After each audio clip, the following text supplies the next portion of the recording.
Hello. അപ്പോൾ ഇന്ന് ഒരു ഡേ ഇൻ മൈ ലൈഫായിട്ടാണ് ഞാൻ വന്നിട്ടുള്ളത്. അപ്പോൾ സാറ്റർഡേ ഹസ്ബൻഡിന് ഓഫീസില്ല, കുട്ടികൾക്ക് സ്കൂളൊന്നും ഇല്ലാത്തൊരു ദിവസമായിരുന്നു. അപ്പോൾ കുറച്ച് ലേറ്റായിട്ടായിരുന്നു എണീറ്റ്. അപ്പോൾ ഞാൻ എഴുന്നേറ്റ് അതുപോലെ കിച്ചണിൽ വന്നിട്ടുണ്ട്. ഇത് രാത്രി നമ്മൾ മാർക്കറ്റിൽ പോയിട്ടുണ്ടായിരുന്നു. അപ്പോൾ വാങ്ങിച്ച കല്ലുമ്മക്കായി ആയിരുന്നു. ഇന്ന് അത് വെച്ചിട്ടൊരു ബിരിയാണി ഉണ്ടാക്കാമെന്ന് കരുതി. അപ്പോൾ ആദ്യം തന്നെ ഞാൻ ഫസ്റ്റ് ബ്രേക്ക്ഫാസ്റ്റിൻ്റെ പണിയാണ്. ഇന്ന് ബ്രേക്ക്ഫാസ്റ്റിന് മുട്ട പുഴുങ്ങിയതും പഴം പുഴുങ്ങിയതും ഉണ്ടാക്കാമെന്ന് കരുതി. അപ്പോൾ അതിന് വേണ്ടിയിട്ടുള്ള മുട്ട പുഴുങ്ങാൻ വേണ്ടിയിട്ടുള്ള ഞാനവിടെ ഇത് വെച്ചിട്ടുണ്ട്. അപ്പോൾ അതിലേക്ക് മുട്ട കഴുകിയിട്ട് വെച്ച് കൊടുക്കുന്നുണ്ട്. അതിനൊക്കെ ആവശ്യത്തിനുള്ള വെള്ളം ഒഴിച്ച് കൊടുത്തിട്ട് അത് പുഴുങ്ങാൻ വേണ്ടി വെച്ചിട്ടുണ്ട്.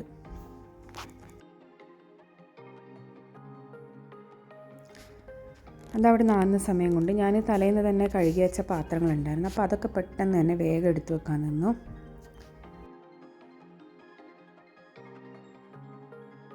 അങ്ങനെ അതൊക്കെ കഴിഞ്ഞ് പിന്നെ ഞാനൊരു വലിയ പഴം ഉണ്ടായിരുന്നു. അപ്പോൾ അതെന്തായാലും 2 പീസാക്കുന്നതിനേക്കാളും നല്ലത് 4ആക്കിയിട്ട് പുഴുങ്ങിയെടുക്കാമെന്ന് ഞാൻ കരുതി. അങ്ങനെ അത് പുഴുങ്ങാൻ വേണ്ടിയിട്ട് ഒരു സ്റ്റീമറിൽ കട്ട് ചെയ്തിട്ട് വെച്ച് കൊടുക്കുന്നുണ്ട്.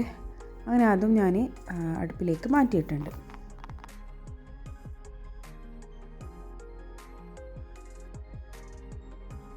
ഇനി ഇതാവുന്ന സമയം കൊണ്ട് ഞാൻ കരുതി വേഗം ചായക്കുള്ള പാലും അവിടെ വെക്കാം.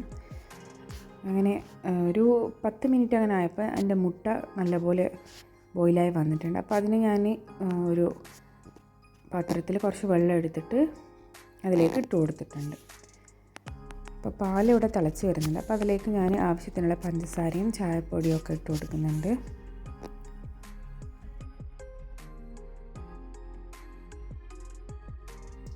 അപ്പോഴേക്കും എൻ്റെ പഴവും റെഡിയായി കിട്ടിയിട്ടുണ്ട്. അപ്പോൾ അതിനെ ഞാൻ വേഗം ഒരു പ്ലേറ്റിലേക്ക് മാറ്റുന്നുണ്ട്. ഈ സമയം ഹസ്ബൻഡും കുട്ടികളൊക്കെ എഴുന്നേറ്റ് ബ്രഷൊക്കെ ചെയ്ത് റെഡി ആയിട്ടുണ്ട്. അങ്ങനെ ഞങ്ങൾ വേഗം തന്നെ ബ്രേക്ക്ഫാസ്റ്റ് കഴിക്കാൻ നിന്നു. അങ്ങനെ ബ്രേക്ക്ഫാസ്റ്റൊക്കെ കഴിഞ്ഞ് പിന്നെ ഞാൻ പാത്രങ്ങളൊക്കെ പെട്ടെന്ന് തന്നെ കഴുകി വെക്കാൻ നിന്നു.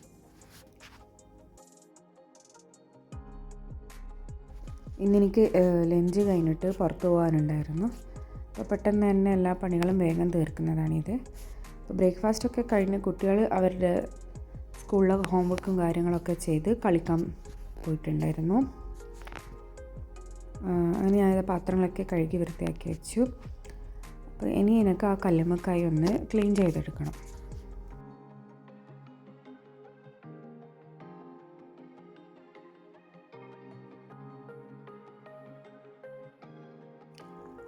അപ്പോൾ നമ്മൾ അരി നിറച്ചിട്ടുണ്ടാക്കുമ്പോൾ നമുക്ക് ഇതിൻ്റെ ഈ ഷെല്ലടക്കം ആവശ്യമാണ്. പക്ഷേ ഇത് ബിരിയാണിക്ക് വേണ്ടിയിട്ടാണ്. അപ്പോൾ ഇത് ഷെല്ല് ഒഴിവാക്കിയിട്ട് വേണം നമുക്ക് അതിൻ്റെ ആ മീറ്റ് മാത്രം എടുക്കാൻ. അപ്പോൾ ആദ്യം അതൊന്ന് തുറന്ന് അതിൻ്റെ ഉള്ളിലുള്ള വേസ്റ്റും കാര്യങ്ങളൊക്കെ കളഞ്ഞിട്ട് വേണം നമ്മളെടുക്കാൻ. ഇത് തുറന്നത് കഴിഞ്ഞാൽ ഇതിൻ്റെ സൈഡിലായിട്ടൊരു ഇതുണ്ടാവും. അതെന്തായാലും നമ്മൾ കളയും, അല്ലെങ്കിൽ നമുക്ക് വയറുവേദന ഒക്കെ വരും. അങ്ങനെ ഇതാ ഞാൻ ആ ഷെല്ലിൽ നിന്നും അതിൻ്റെ മീറ്റ് മാത്രമായിട്ട് എടുക്കുന്നുണ്ട്.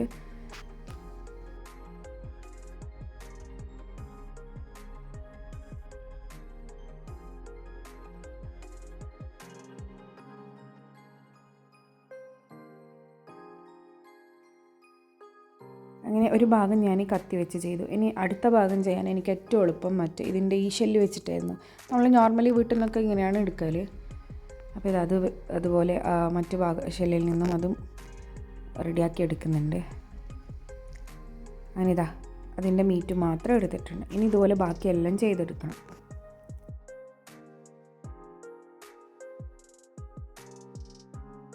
അങ്ങനെല്ലാം കഴിഞ്ഞ് ഞാൻ നല്ലപോലെ കഴുകി വൃത്തിയാക്കി അതിൻ്റെ വെള്ളമൊക്കെ ഊറ്റി വെച്ചിട്ടുണ്ടായിരുന്നു. ഇനി ഇതിന് നമുക്കൊന്ന് മസാല മാരിനേറ്റ് ചെയ്യണം.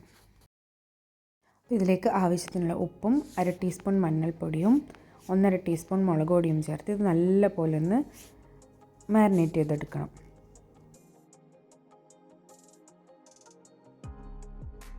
അങ്ങനെ മസാല നല്ലപോലെ മാരിനേറ്റ് ചെയ്തിട്ടുണ്ട്. ഇനി നമുക്കിതിനൊന്ന് ഫ്രൈ ചെയ്തെടുക്കണം. ഇത് റെസ്റ്റ് ചെയ്യാൻ വെക്കേണ്ട ആവശ്യമൊന്നുമില്ല, ആ സമയത്ത് തന്നെ നമുക്ക് ഫ്രൈ ചെയ്തെടുക്കാം. അങ്ങനെ പാന് ചൂടായി വന്നപ്പോൾ അതിലേക്ക് ഞാൻ വെളിച്ചെണ്ണയാണ് ഒഴിച്ച് കൊടുത്തിട്ടുള്ളത്. അപ്പോൾ എന്നിട്ട് ഇതിലേക്ക് നമ്മൾ മാരിനേറ്റ് ചെയ്ത് വെച്ചാൽ കല്ലുമ്മക്കായി ഉണ്ടല്ലോ, അതിട്ട് കൊടുക്കുക. അത് നല്ലപോലെ ഒന്ന് ഫ്രൈ ചെയ്തെടുക്കണം. ഇനി ഞാൻ ഈ മസാലയ്ക്ക് വേണ്ടിയിട്ടുള്ള സവാള എടുത്തിട്ടുണ്ട്. ഞാൻ 3 വലിയ സവാളയാണ് എടുത്തിട്ടുള്ളത്. അത് പെട്ടെന്ന് തന്നെ നമുക്കൊന്ന് തൊലി കളഞ്ഞെടുക്കാം. എൻ്റെ വീട്ടിൽ നിന്ന് ഉമ്മയും ഉമ്മാമയൊക്കെ കൂടി ഈ കല്ലുമ്മക്കായിൻ്റെ ബിരിയാണി കല്ലുമ്മക്കായൻ്റെ തേങ്ങച്ചോറൊക്കെ ഉണ്ടാക്കാനല്ലേ, ഞങ്ങൾക്ക് എല്ലാവർക്കും അത് ഇഷ്ടമാണ്. അപ്പോൾ ഇതാ കല്ലുമ്മക്കായ ഒരു സൈഡായപ്പോൾ ഞാനത് തിരിച്ചിട്ട് കൊടുക്കുന്നുണ്ട്. അപ്പോഴേക്കും സവാള തൊലി കളഞ്ഞെടുത്തത് കഴുകി വൃത്തിയാക്കിയിട്ട് ഞാൻ ഫുഡ് പ്രോസസ്സറിലിട്ട് അതും സ്ലൈസ് ചെയ്തെടുക്കുന്നുണ്ട്.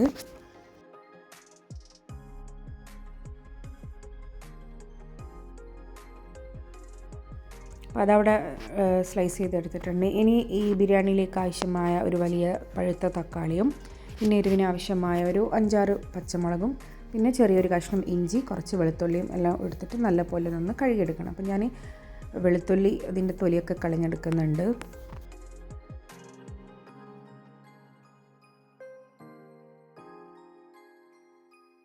അങ്ങനെ എല്ലാം കഴുകിയെടുത്തിട്ടുണ്ട്.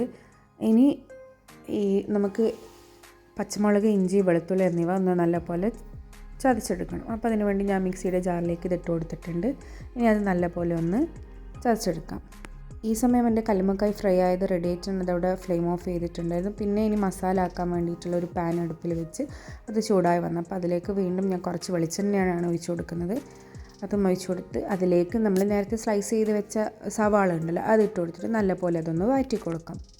വെളിച്ചെണ്ണയിലാകുമ്പോൾ നല്ലൊരു ടേസ്റ്റ് ഉണ്ടാകും. ഇനി അതിലേക്ക് നമ്മൾ ചതച്ച് വെച്ച ഇഞ്ചി, വെളുത്തുള്ളി, പച്ചമുളകിൻ്റെ പേസ്റ്റ് ഉണ്ടല്ലോ അത് ഇതിലേക്ക് ഇട്ട് കൊടുത്ത് നല്ല പോലെ ഒന്ന് വഴറ്റി കൊടുക്കാം. നമ്മൾ സാധാ ബിരിയാണി ഉണ്ടാക്കുന്ന പോലെ തന്നെയാണ്. അപ്പോൾ ഞാനിതൊന്ന് ജസ്റ്റ് കല്ലുമ്മക്കായ് ബിരിയാണി ആയതുകൊണ്ട് എക്സ്പ്ലെയിൻ ചെയ്യുന്നു. പിന്നെ ഇതിലേക്ക് ഞാൻ കുറച്ച് കറിവേപ്പില, മല്ലിയില, പുതിനയില എന്നിവ ഇട്ട് കൊടുത്ത് അതും വഴറ്റി കൊടുത്തിട്ടുണ്ട്. ഇനി ഇതിലേക്ക് ആവശ്യത്തിനുള്ള ഉപ്പും ചേർത്ത് നല്ല പോലെ അതൊന്ന് വഴറ്റിയെടുക്കണം. ലോ ടു മീഡിയം ഫ്ലെയിമിലിട്ടിട്ട് വേണം ഇത് വഴറ്റിയെടുക്കാൻ. ഇനി നമുക്കിത് അടച്ച് വെച്ചിട്ടൊന്ന് ആ സവാളയൊക്കെ നല്ല പോലെ വെന്ത് കിട്ടുന്നത് വരെ ഒന്ന് വെയിറ്റ് ചെയ്യാം. ഞാനിതാ കുറച്ച് കഴിഞ്ഞപ്പോൾ ഞാൻ ആ മൂടി തുറന്നിട്ടുണ്ട്. അപ്പോൾ സവാളയൊക്കെ നല്ല പോലെ വഴഞ്ഞ് വന്നിട്ടുണ്ട്. ഇനി ഇതിലേക്ക് നമ്മൾ നേരത്തെ എടുത്ത് വെച്ച തക്കാളി ഉണ്ടല്ലോ അതൊന്നും ഫുഡ് പ്രോസസ്സറിലിട്ടിട്ട് സ്ലൈസ് ചെയ്ത് എടുത്തിട്ടുണ്ടായിരുന്നു. അതും ഇതിലേക്ക് ഇട്ട് കൊടുത്ത് നല്ല പോലെ ഒന്ന് മിക്സാക്കി എടുക്കാം. അങ്ങനെ തക്കാളിയും മിക്സ് ചെയ്തെടുത്തിട്ടുണ്ട്. ഇനി ഇതിലേക്ക് നമുക്ക് പൊടികൾ ചേർത്ത് കൊടുക്കാം. ഞാനിവിടെ 1 ടീസ്പൂൺ മല്ലിപ്പൊടിയും 1/2 ടീസ്പൂൺ മഞ്ഞൾപ്പൊടിയും 3/4 ടീസ്പൂൺ ഗരം മസാലയും ചേർത്ത് നല്ല പോലെ ഇതൊന്ന് വഴറ്റി കൊടുക്കുന്നുണ്ട്. ഇനി ഇതിലേക്ക് ഒരു ചെറുനാരങ്ങയുടെ നീര് പിഴിഞ്ഞതും ചേർത്ത് കൊടുത്ത് ഒന്നും കൂടെ വഴറ്റി കൊടുക്കാം. ഇനി നമുക്കിതൊന്ന് അടച്ച് വെച്ചിട്ട് കുറച്ചുകൂടെ ഒന്ന് വെയിറ്റ് ചെയ്യാം. ഒരു 5 മിനിറ്റ് അങ്ങനെ മതിയാകും. അപ്പോൾ അതവിടെ നിന്ന് ആകുന്ന സമയം കൊണ്ട് ഞാൻ കരുതി വേഗം തൈരിനുള്ള സവാള, മല്ലിയില, കുക്കുംബറൊക്കെ ഒന്ന് കട്ട് ചെയ്തെടുക്കാം. പിന്നെ ഒരു പച്ചമുളകും കട്ട് ചെയ്തെടുത്തിട്ടുണ്ട്. ഇനി നമുക്കിതൊരു ബൗളിലേക്ക് ഇട്ട് കൊടുക്കാം. ഇനി ഇതിലേക്ക് നമുക്ക് ആവശ്യത്തിനുള്ള തൈര് ചേർത്ത് കൊടുത്ത് ആവശ്യത്തിനുള്ള ഉപ്പും ചേർത്ത് നല്ലപോലെ മിക്സ് ചെയ്ത് അതവിടെ മാറ്റി വെക്കാം.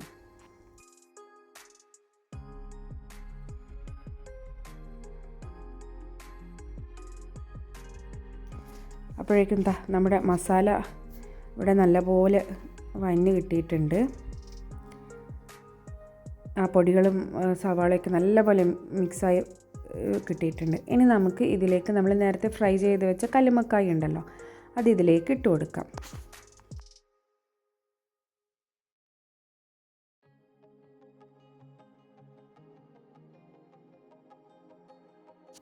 ഇനി ഇത് നല്ലപോലെ മിക്സാക്കി എടുക്കാം. മിക്സ് ചെയ്തതിന് ശേഷം വീണ്ടും നമുക്ക് അടച്ചു വെച്ച് ഒരു 5 മിനിറ്റ് വെയിറ്റ് ചെയ്യാം.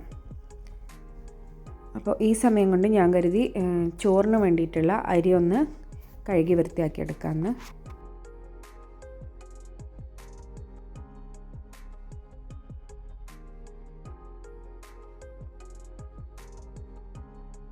അങ്ങനെ അരിയൊക്കെ അവിടെ കഴുകി വൃത്തിയാക്കി എടുത്തിട്ടുണ്ട്. ഇനി ഞാൻ ചോറ് കുക്കറിൽ ഉണ്ടാക്കാമെന്ന് കരുതി. അപ്പോൾ ഇതിന് വേണ്ടിയിട്ട് കുക്കർ അടുപ്പിൽ വെച്ച് അത് ചൂടായി വന്നപ്പോൾ അതിലേക്ക് ആവശ്യത്തിനുള്ള ഓയിലും കുറച്ച് ഗീയും ചേർത്ത് കൊടുത്തിട്ടുണ്ട്. പിന്നെ നമുക്ക് ദം ചെയ്യാൻ ആവശ്യമായ കുറച്ച് സവാള ഒന്നെടുത്തിട്ട് നല്ലപോലെ ഫ്രൈ ചെയ്തെടുത്തിട്ടുണ്ട്. അപ്പോൾ അതിനൊരു പ്ലേറ്റിലേക്ക് മാറ്റി കൊടുക്കാം. ഇനി ഇതേ എണ്ണയിലേക്ക് നമുക്ക് പട്ട, ഗ്രാമ്പു, ഏലക്ക, ബേ ലീഫ് എന്നിവ ചേർത്ത് കൊടുക്കാം.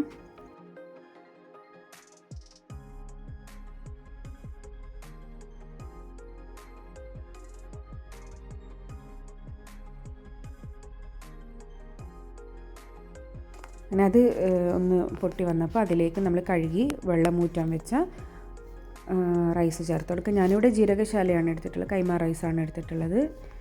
അപ്പോൾ അത് നല്ലപോലെ ഒന്ന് വറുത്തെടുക്കാം.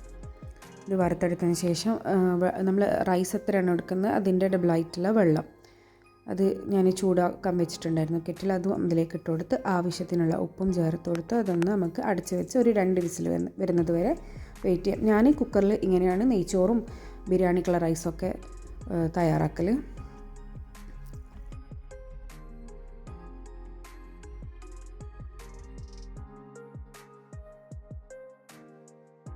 പിന്നെ അത് അവിടെ നിന്ന് ആവുന്ന സമയം കൊണ്ട് ഞാൻ കരുതി വേഗം എല്ലാ സ്ഥലവും ഒന്ന് അടിച്ചു വാരിയെടുക്കാം.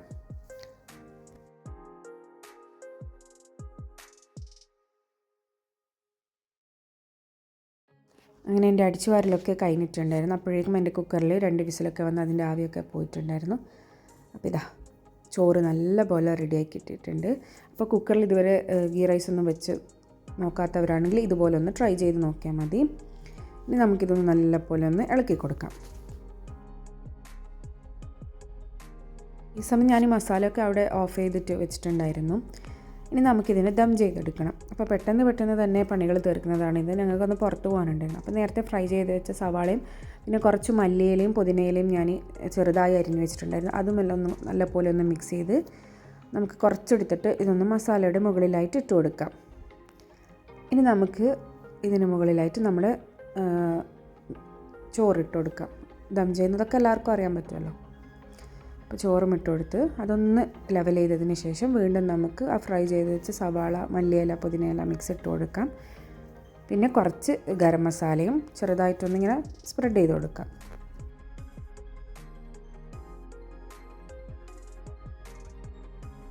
വീണ്ടും സെയിം പ്രോസസ്സ്, ചോറിട്ട് കൊടുക്കാം. നമ്മൾ ഫ്രൈ ചെയ്ത് വെച്ച സവാള മിക്സ്, കുറച്ച് ഗരം മസാല, പിന്നെ മുകളിലായിട്ട് കുറച്ച് ഗീയും ഒഴിച്ച് ഒന്ന് നമുക്ക് ഇതൊന്ന് ദം ചെയ്തെടുക്കണം. അപ്പോൾ ഗീ ഒഴിച്ചതിന് ശേഷം ഞാൻ ഇതുപോലെ ചെറിയ സ്പൂണിൻ്റെ ബാക്ക് വെച്ചിട്ട് ഹോൾ ഇട്ട് കൊടുക്കും. ദം ചെയ്യുമ്പോൾ അതിൻ്റെ ആവി മേലയിലേക്ക് കയറി വരാൻ വേണ്ടി. അങ്ങനെ ലോ ഫ്ലെയിമിലിട്ടിട്ട് ഞാനത് ദം ചെയ്യാൻ വെച്ചിട്ടുണ്ട്. പിന്നെ ഈ സമയം കൊണ്ട് തന്നെ ഞാൻ നമുക്ക് കുറച്ച് ബിരിയാണിക്കുള്ള ചമ്മന്തിയും പൊടിച്ച് വെച്ചിട്ടുണ്ടായിരുന്നു. പിന്നെ പപ്പടം ഫ്രൈ ചെയ്ത് വെച്ചിട്ടുണ്ടായിരുന്നു. പിന്നെ മാങ്ങ തൊലിയൊക്കെ കളഞ്ഞ്, നല്ല പഴുത്ത മാങ്ങ ഇട്ടപ്പോൾ അത് തൊലിയൊക്കെ കളഞ്ഞ് വെച്ചിട്ടുണ്ടായിരുന്നു. അപ്പോൾ അതവിടുന്ന് ദമ്മാവുന്നുണ്ട്. അപ്പോൾ ഞാൻ വേഗം പോയിട്ട് കുളിച്ച് ഫ്രഷായി നിസ്കരിച്ച് അപ്പോഴേക്ക് കുട്ടികളും ഹസ്ബൻഡും ഒക്കെ കുളിച്ച് റെഡി ആയിട്ടുണ്ടായിരുന്നു. അപ്പോൾ ഞാൻ കരുതി ദം പൊട്ടിക്കാണ്.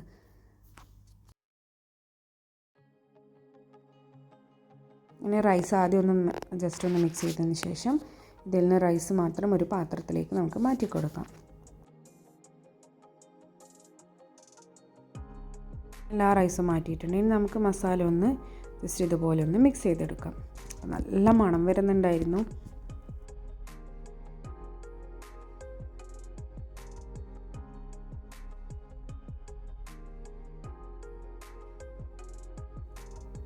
അങ്ങനെ ഞങ്ങളെല്ലാവരും പെട്ടെന്ന് തന്നെ ലഞ്ച് കഴിക്കാനിരുന്നു. കുട്ടികളൊക്കെ ഡ്രസ്സൊക്കെ ചേഞ്ച് ചെയ്ത് റെഡി ആയിട്ടുണ്ടായിരുന്നു. അപ്പോൾ ഇതാ ആദ്യം നല്ല ചൂടുള്ള ചോറ് വിളമ്പി,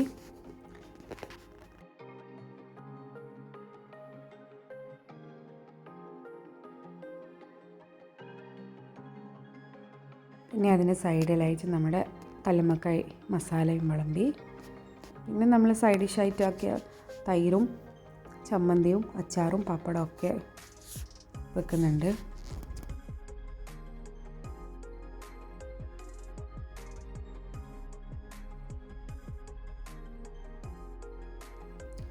അങ്ങനെ ഞാൻ ഈ ഹസ്ബൻഡിനോട് പറഞ്ഞു അതൊന്ന് കഴിക്കുന്നൊരു വീഡിയോ എടുക്കാം നമുക്ക് പറഞ്ഞു. അങ്ങനെ എടുക്കുന്നതാണിത്.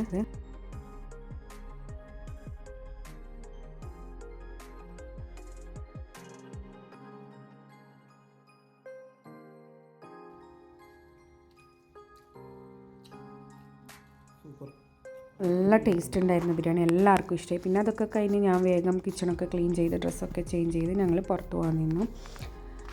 അപ്പോൾ ഇത്രയേ ഉള്ളൂ എൻ്റെ ഇന്നത്തെ ഈ വിശേഷങ്ങൾ. എല്ലാവർക്കും എൻ്റെ ഈ റെസിപ്പി കല്ലുമ്മക്കായ് ബിരിയാണി ഇഷ്ടമായെന്ന് കരുതുന്നു. ഇത് ട്രൈ ചെയ്യാത്തവരാണെങ്കിൽ ഒന്ന് ട്രൈ ചെയ്ത് നോക്കുക, അടിപൊളി ടേസ്റ്റാണ്. അപ്പോൾ ആദ്യമായിട്ടാണ് എൻ്റെ വീഡിയോ കാണുന്നതെങ്കിൽ പ്ലീസ് ഒന്ന് സബ്സ്ക്രൈബ് ചെയ്ത് സപ്പോർട്ട് ചെയ്യണേ. പുതിയ വീഡിയോസുമായി വീണ്ടും കാണാം. Thank you for watching.